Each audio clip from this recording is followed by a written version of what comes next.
Viva Voz, com Vera Magalhães.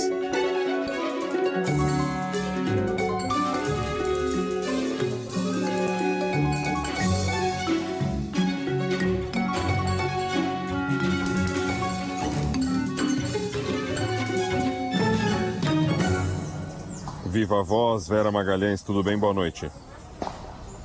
Oi, Bocardi, boa noite, Carol, boa noite, ouvintes e também quem nos assiste. Vera. Ô Vera, o Datafolha mostrou, a gente falou sobre isso, Carol destacou aí logo no início desse programa, que para a maioria é irrelevante o gênero escolhido para o STF. Era o que Lula precisava aí para se sentir mais seguro e nomear um homem? Eu acho que agora ficou mais confortável para ele, Bocardi, porque diferentemente do que a pressão de alguns grupos de ativistas faz parecer, para a maioria da população parece ser indiferente mesmo essa questão do gênero, o que é uma pena, porque mostra que a gente não está preocupado com algo que é muito importante nas democracias, que é representatividade, né? Pelo menos a tentativa de haver alguma representatividade de grupos que estão alijados das posições de poder. E entre eles as mulheres, as pessoas não brancas estão ali no topo. As mulheres são maioria do eleitorado, maioria da população, mas ampla minoria em postos de poder. E agora, ao que tudo indica, no Supremo Tribunal Federal, a já parca representação feminina vai reduzir pela metade, porque vai deixar de ter 2 ministras e passar a ter só uma.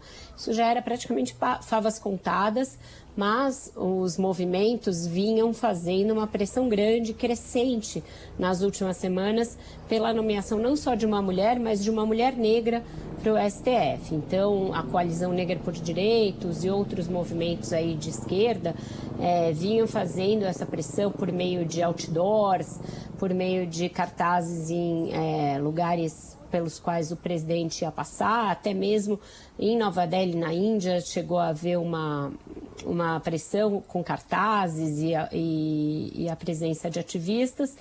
Isso foi replicado agora na Times Square, em Nova York. O Lula vai estar lá na semana que vem, na abertura da Assembleia Geral da ONU.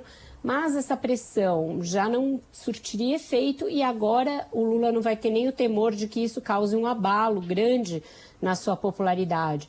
Porque só para 49% dos que responderam ao Datafolha é importante que seja nomeada uma mulher negra para o lugar da ministra Rosa Weber. Uma mulher, não é negra a pergunta.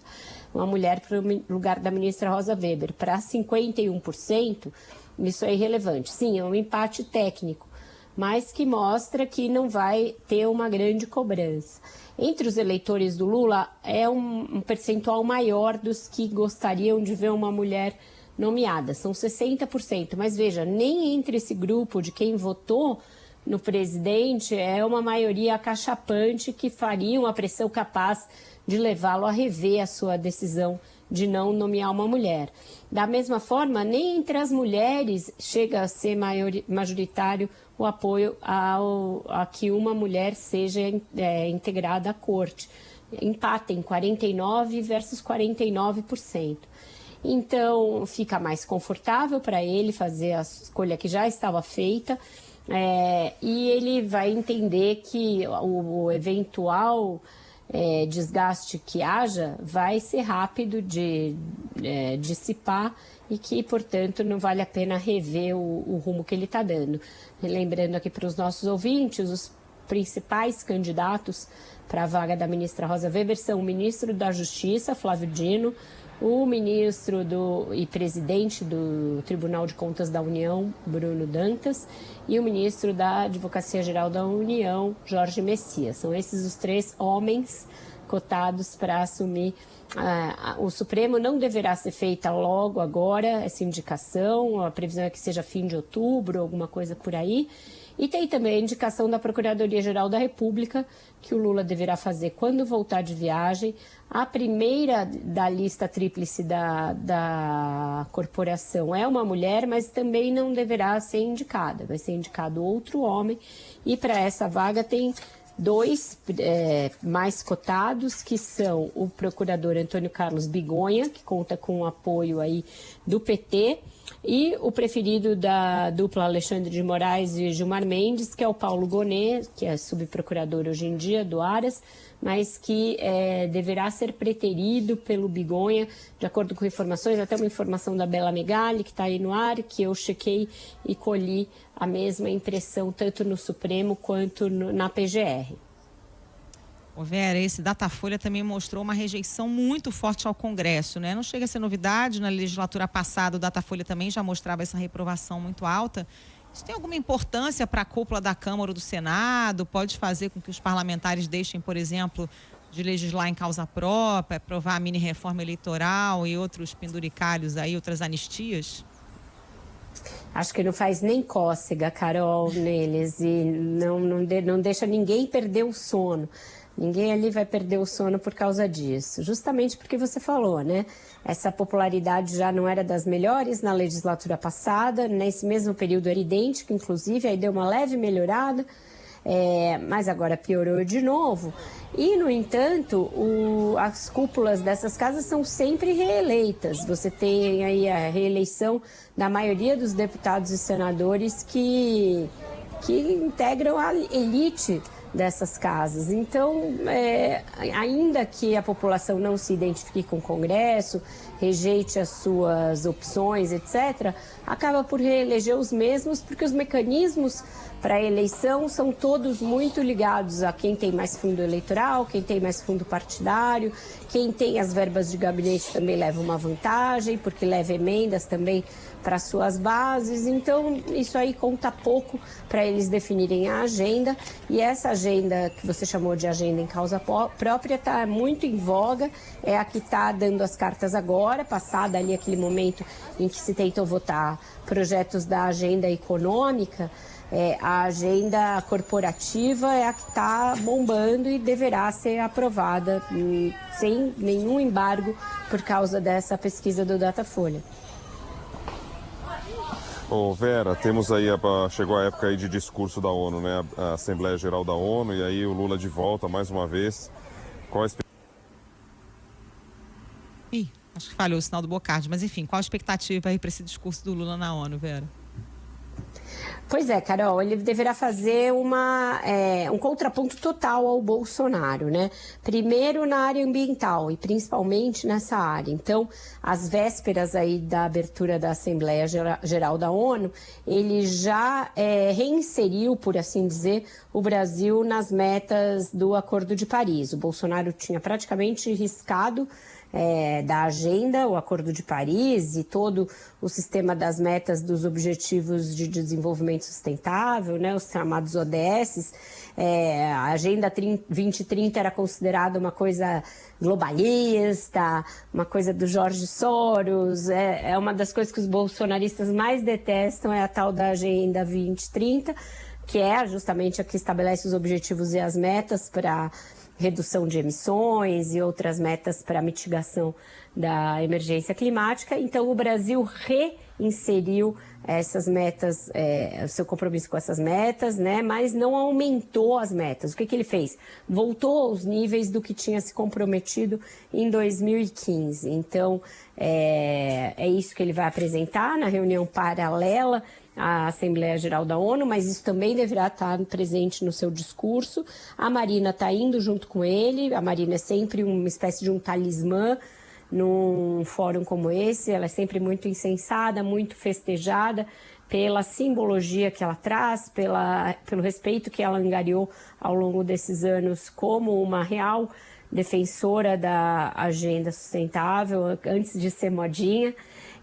Então ela estará na comitiva e então a área ambiental vai ser um eixo forte do discurso. O combate à fome e à extrema pobreza vai ser outro desses eixos. O Lula vai falar do Bolsa Família Permanente, do programa do pacto que ele lançou, né, para erradicação da fome e da pobreza, e vai dizer do seu compromisso de tirar de novo o Brasil do mapa da fome. A gente tinha saído em 2014, voltou ali por 2018.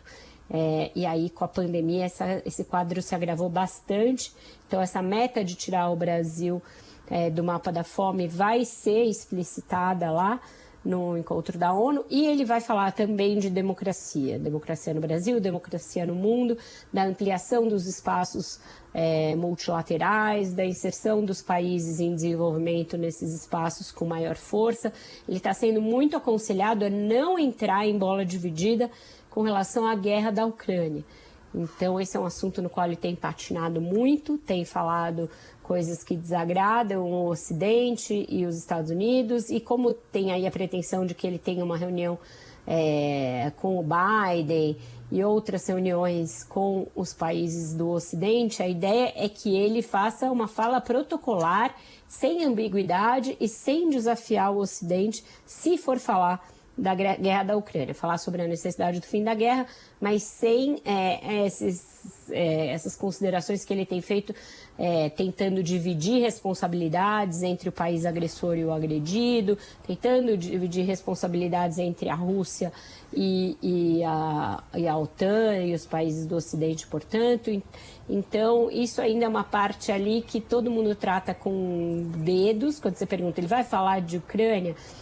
Se falar, a tendência é não entrar em bola dividida. Então, isso é o que o Itamaraty e os assessores palacianos estão aconselhando ele a fazer. Vamos ver se na hora H ele vai cumprir. Ele não deverá falar de improviso, é um discurso todo prontinho, todo ensaiadinho, em que ele tente se mostrar como esse líder global que ele gosta de dizer. O Brasil voltou ao organograma ali, ao mapa internacional. Então vai tentar se inserir como esse líder e evitar ficar falando de picuinha doméstica, que foi o que o Bolsonaro fez todas as vezes que ele discursou. Foi negacionista, falou de picuinha doméstica, fez discursos altamente ideológicos e que não fazem sentido num fórum como esse.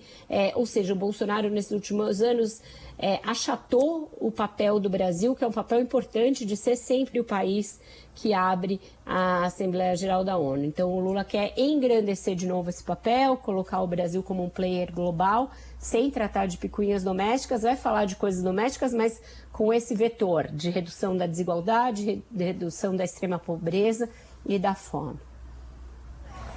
Qual a música, Vera Magalhães? Bom, Bocardi, esse fim de semana os festivais não acabam nunca mais, né? O Brasil esse ano realmente, acho que bateu recordes aí em termos de shows, festivais. E tem um festival grande aqui em São Paulo de música brasileira exclusivamente, que é o Koala. Já é um festival tradicional, está na sua 9ª edição. E entre uma lista grande de atrações contemporâneas e mais tradicionais, vai ter um show de 50 anos dos Novos Baianos. Eles têm feito essa turnê, os remanescentes, né, os que estão vivos dos Novos Baianos. O Acabou Chorare fez 50 anos no ano passado, então eles estão em turnê. E aí a gente encerra com Novos Baianos, Brasil Pandeiro, para terminar em alto astral aí. Então vão estar lá o Paulinho Boca de Cantor, o Pepeu e a Baby. Eu fui a penha, fui pedir a padroeira para me ajudar. Salve o morro do Vintém, pendura a saia, eu quero ver. Eu quero ver o tio Sam tocar pandeiro para o mundo sambar. O tio Sam está querendo conhecer a nossa batucada. Anda dizendo que o molho da baiana melhorou seu prato. Muito bom, essa valorização da música brasileira, sabendo que até esses eventos, né, internacionais, esses festivais também contemplaram bastante a música brasileira. Isso é muito bom. Valeu, Vera Magalhães. Ótimo final de semana para você. Boa noite. Para vocês também, um ótimo fim de semana. Tchau, tchau. Beijo, Vera.